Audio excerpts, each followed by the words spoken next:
true freedom does not come from external structures alone, but from understanding the mind's compulsions, fears, and attachments. And when individuals cultivate inner awareness, they become less reactive, less defensive, and less driven by herd mentality, making cooperation possible without enforced conformity. This suggests that the future of societies may depend less on choosing between collectivism and individualism, and more on developing conscious individuals within conscious collectives, people who can think independently without losing empathy, and societies that can maintain cohesion without suppressing creativity. Because when awareness increases, the need for rigid control decreases, and when trust increases, diversity becomes less threatening.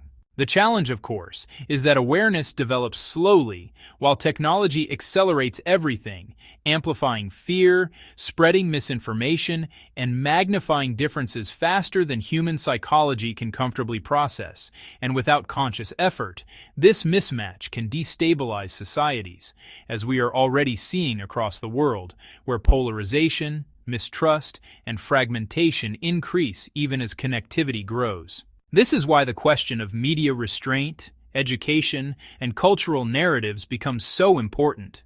Because societies need shared stories that balance individuality with responsibility, creativity with care, and freedom with mutual survival.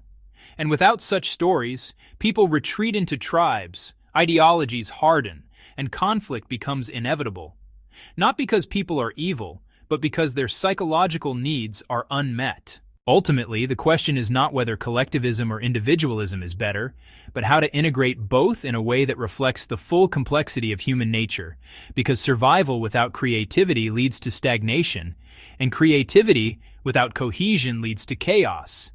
And history shows us that civilizations flourish when they find a dynamic balance between these forces, adapting as conditions change rather than clinging to rigid ideals. And perhaps the deepest insight here is that the same awareness we need at the level of nations is the awareness we need within ourselves, the ability to notice when we are acting from fear rather than wisdom, from conformity rather than care, from ego rather than understanding, because societies are ultimately collections of individuals, and the psychological maturity of the collective can never exceed the psychological maturity of its members.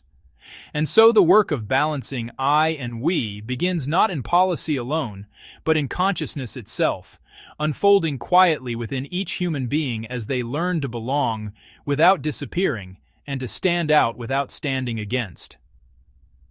Thank you for watching. Please share and subscribe for more.